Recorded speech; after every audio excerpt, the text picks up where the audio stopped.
I don't know why, but my camera keeps turning off.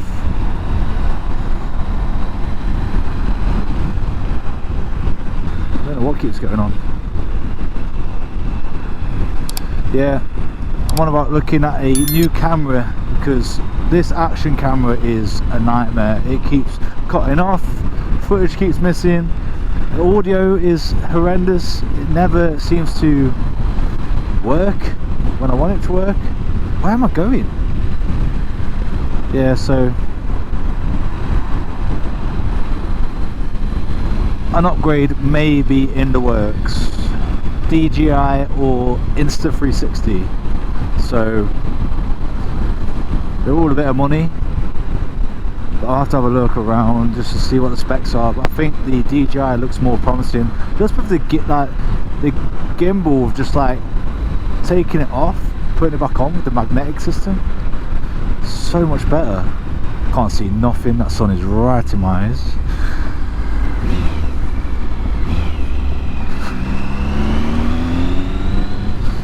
It's been good actually, because in the biking community I've noticed a lot of people taking up the course to pass their test for a big bike. Yeah, a lot of people are taking up the course to pass their full test. My brother's one of them. He's looking to do his, it's depending on obviously money and that. It's not a cheap thing to do, but once it's done, it's done. I mean, for him and his age, you have to do his A2, I think, so you have to go back and do it again at a certain age. I forgot what that age is now, but he ain't bothered. If you get the freedom of going on a bike, mate, oh yeah. And it is freedom. It's a big achievement as well, because it's not just like one test or two, it's 4. It's not an easy thing to do, but most people panic with it.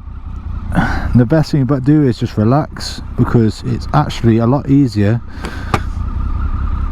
than a lot of people think. It's so much easier. Everyone panics because it's like a big bike, but I tell you what, a bigger bike is so much easier than a 125. The 125s, I haven't got the power to just put away as you want it to, where the big bikes do, but obviously you have to have control to that.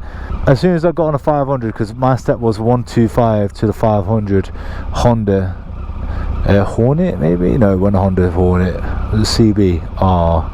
CB, I don't have a clue. And that was a upgrade straight away.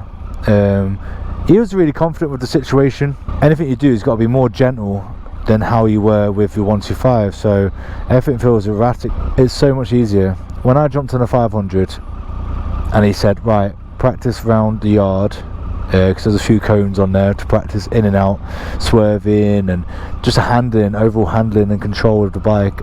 I was surprised at the response of the acceleration and the braking as well. And the weight, I mean the weight of the bike was so much heavier. I mean this is quite heavy. Yeah, so don't be scared or intimidated. You're gonna be, so there's no stopping it. But the thing is, you'll be surprised because you just naturally get used to something so quick without thinking about it really. I mean, for instance, I mean look at this. So this is like, my Bandit was what, 80 brake horsepower, this is 106 I think brake horsepower. Okay, it's a little bit of a margin, but it's got way more pull than the Bandit had. Different ratio of where the power is as well. Like this is, you know, low end, mid range, and that was high end. So yeah.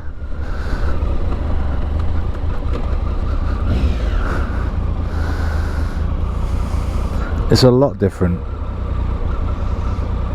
but just don't be intimidated. Yeah, do your mirrors, your lifesaver,